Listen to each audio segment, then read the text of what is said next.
Tudo bem, pessoal? Mais um capítulo de verdades e insanidades que a gente não pode deixar de trazer para vocês, mesmo tendo que participar amanhã de uma cirurgia. Amanhã eu vou ser submetido a uma cirurgia, mas tudo bem, vamos para frente. O título de hoje é Brigar com bêbado dá sempre errado. Vocês sabem muito bem que nas nossas análises não cabem torcida. De qualquer forma, eu gostaria que vocês se inscrevessem, participassem, deixassem seu like, façam seus comentários e, ao mesmo tempo, se possível, passe para seus amigos, seus inimigos, que eles vão gostar de tanta notícia importante que tem aqui e que normalmente você não encontra por aí em outros canais. Se quiserem colaborar achando que todo trabalho merece uma remuneração, bota algum pra gente aqui. O Pix está aqui embaixo, basta colaborar se vocês acharem que deve. Tá ok? Vamos pro vídeo. Em nossas análises não cabem torcida. Se você quiser torcida, vai para outro canal. Apenas são análises frias do passado, contrapostas às fotografias do momento, de forma a permitir uma projeção plausível e até bem provável do que pode acontecer no futuro, mais à frente. Não são coisas para agora, mas aqui você recebe muita informação até para formar a sua opinião. E embora não sejamos donos da verdade, nos últimos 4 anos estamos tendo um índice de acerto superior a 90%. Então a coisa está indo de acordo com o que a gente realmente tem colocado aqui. Tudo que será tratado aqui não é generalizado. Não estamos falando de povos, nem do povo israelense, nem do povo palestino. A análise diz respeito às atitudes, causas e consequências das elites desses territórios e nações. Informações que você não vai ter nem numa mídia tendenciosa para um lado nem para o outro. Aqui nós estamos no centro da coisa, mostrando exatamente qual é a verdade para que você possa formar o seu nível de opinião. No caso do incidente com Israel, no que diz respeito aos personagens, a verdade é pura e simples. Enfrentar o Hamas é como brigar com um bêbado. Se você agride, é covardia. Se apanha, é vergonha. Não adianta colocar em floreio, porque a história é essa. E a situação se complica ainda mais com a presença de reféns dentre militares, civis e até crianças, o que impede retaliações firmes antes da liberação desses escudos humanos. Mas desde ontem, o assunto mais comentado é o ataque do Hamas a Israel. Mas o que ninguém te diz é que Israel já financiou o Hamas, olha aí. É isso mesmo que você está ouvindo. Para atacar o LP, que era a Organização para a Libertação da Palestina, do Yasser Arafat, através do Mossad, Israel criou e patrocinou o Hamas. Mas isso ninguém te diz. O Hamas foi criado por Israel para derrotar o LP. E quando eles conseguiram, descobriram finalmente que foram usados pelo Mossad. Já que a partir de 2007, eles dominaram toda a faixa de Gaza, passando a ser alimentados simplesmente por humilhação e ódio diárias. Não estou entrando no mérito certinho e errado, estou contando o que acontece. Também não te falaram que o Hamas não passa de uma milícia xiita. E no incidente desastroso, principalmente para Israel, qualquer que seja o resultado, quem vai se desmoralizar é Israel. O que está provado é que o Iron Dome, que certamente é superior ao Hamas, que foi mandado para a Ucrânia, também não se mostrou eficiente diante de uma guerra real. O que não se diz é que o Iron Dome, ou melhor, Domo de Ferro, já passou vergonha em maio de 21, quando permitiu a passagem de mais de 60% dos ataques. Mas isso ninguém te diz. Mas a imprensa paga, os militares mal informados, infantizados pelas mentiras dos estadunidenses, israelenses, ingleses e franceses, além dos canais de bobalhões que repetem os relatórios do Pentágono e da OTAN, continuam colocando esses rótulos de melhor, de infalível, em armas que têm muito mais propaganda que eficiência. O HIMARS e o Patriot já provaram em batalha que são ótimas armas da Pixel, cercadas de muita propaganda, filmes promocionais, muito distantes da realidade. Em campo, não suportam saturação eletrônica, bastando serem enviados falsos alvos com altas assinaturas de forma a permitirem a passagem das verdadeiras ameaças. E é o que tem acontecido, inclusive com Iron Dome.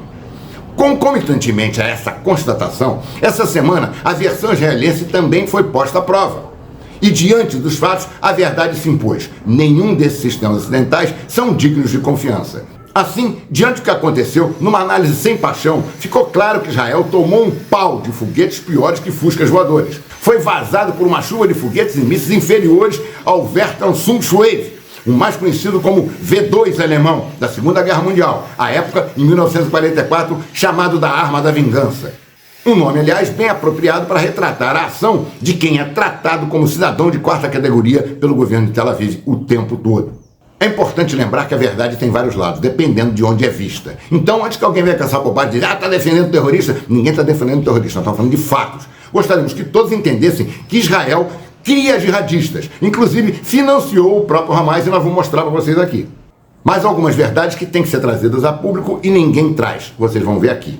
Esta semana, um site especializado publicou que as reservas de petróleo estadunidenses estariam no limite, sendo suficientes para no máximo 3 semanas. Ou até, para ser mais específico, 16 dias. Junto a essa informação, existe a constatação de que aliados históricos dos Estados Unidos e com grande produção de petróleo estariam deixando os norte-americanos de lado e se aproximando de quem eles consideram inimigos, inclusive através da China, superando as divergências com o Irã. A coisa complica, começa a olhar o mundo de uma forma mais geral, focando no que interessa. Assim eu vou deixar esses posts aqui para vocês poderem dar uma olhadinha e se divertirem lendo eles. Não vou nem repetir o que está escrito, vocês vão tomar a liberdade de olhar e ver, tá? Vocês vão entender que o Hamas foi financiado pelos Estados Unidos, que enviou recursos pouco antes do ataque a Israel. Restam então algumas perguntas.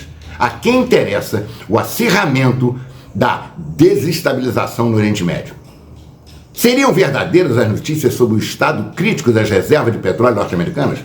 Estariam os Estados Unidos interessados numa desculpa para tentar reocupar uma região rica em petróleo? Haveria interesse em criar uma nova tensão entre a Arábia Saudita e Irã, que inclusive nós já trouxemos num vídeo aqui, que pode fechar o Estreito de Hormuz e criar uma confusão danada para a Europa?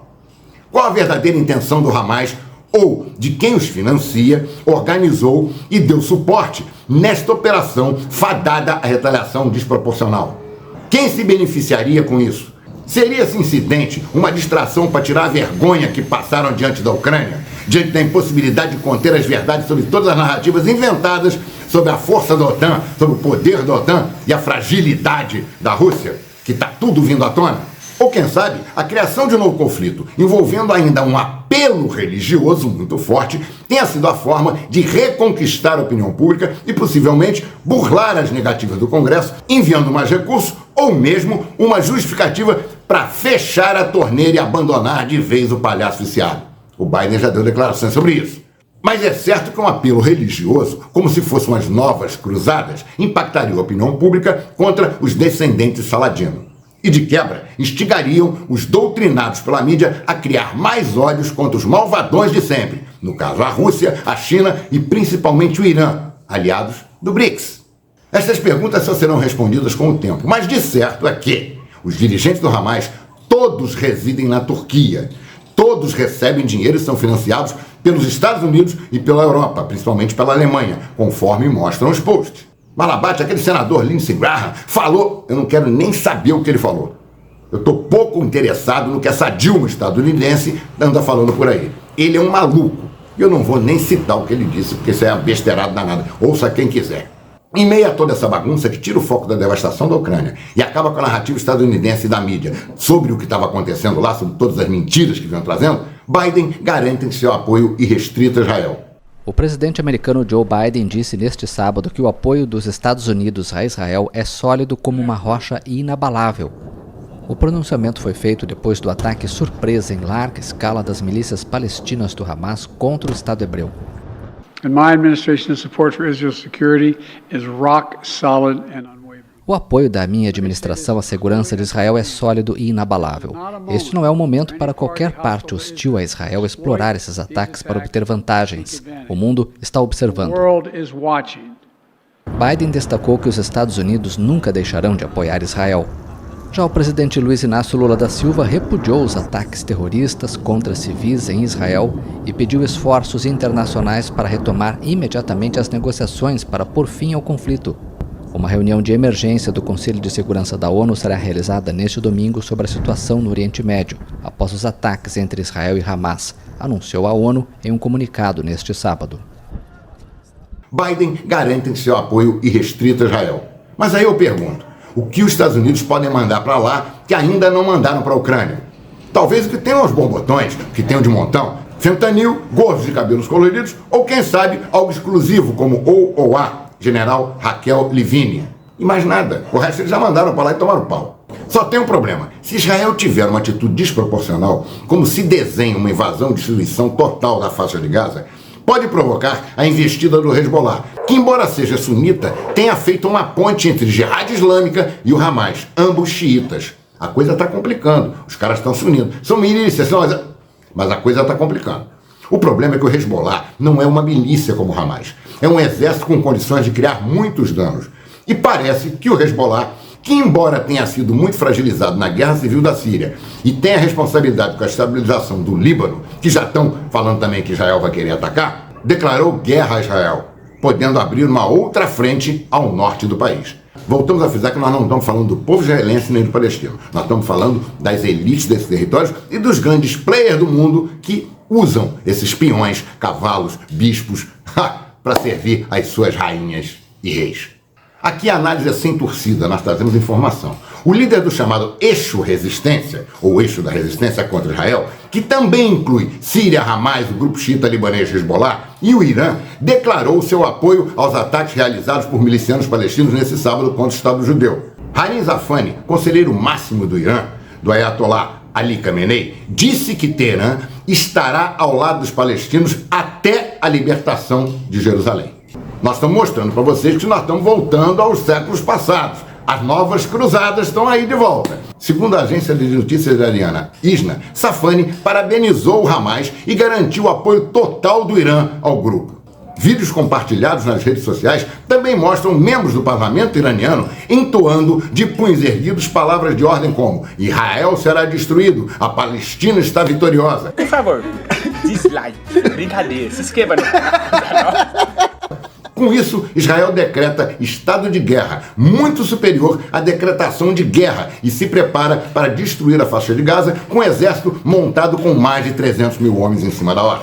Num comunicado oficial, o Hezbollah pediu apoio árabe islâmico às milícias palestinas na nova escalada contra o Estado judeu.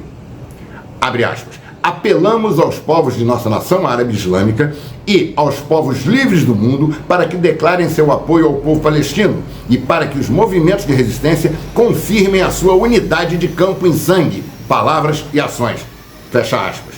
O planeta está fervendo e a arquitetura do Oriente Médio é condizente com a ofensiva do TED, realizada pelos vietnamitas em março de 68. A denominação TED adveio do termo Tet Nguyen Dan, o primeiro dia do ano do calendário lunar tradicional, usado no próprio Vietnã.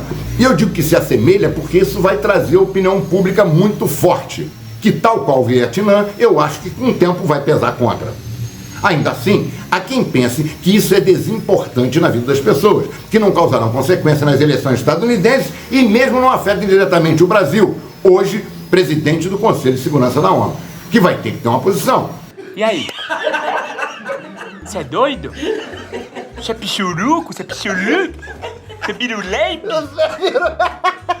O problema é a falta de informação, ou mesmo a desinformação passada pela mídia tradicional e pelos canais idiotizados pelas notas do Pentágono, ou por vendidos e pagos por eles próprios. Fecha no garoto. Você é pichuruco? Ó, meu, liga e desliga. Ó, se eu te ligar, você não me telefona. Eu checo? E pré-checo. Que é isso? Se inscreva no canal, deixe seu like, comentem, compartilhem, passe pros amigos, pros inimigos, para todo mundo. Dá uma força pra gente. Aqui a gente recebe informação de verdade. E mais, se acharem que todo trabalho merece remuneração, o Pix está aqui embaixo, dá uma força pra gente. Tá ok? Um grande abraço e até o próximo, mas quero lembrar vocês que no próximo vai ser depois da cirurgia, talvez demore uns 2, 3 dias, dependendo da recuperação, que já está pronto, mas eu não pude gravar ainda. Nós vamos tratar de assuntos muito interessantes. Por exemplo, ainda existe uma Inglaterra dentro da Europa, inclusive que impede a construção do que seria uma das mais importantes pontes do planeta, unindo 2 continentes separados por apenas 3 quilômetros. Eu tenho dificuldade de falar 3 quilômetros. É verdade, é mesmo. 3 quilômetros. Como está a OTAN? Por que nasceu o Tratado de Varsóvia? E como está a Ucrânia hoje? Qual seria a melhor solução para o povo ucraniano? Tá ok? Um grande abraço, até o próximo. Tamo junto.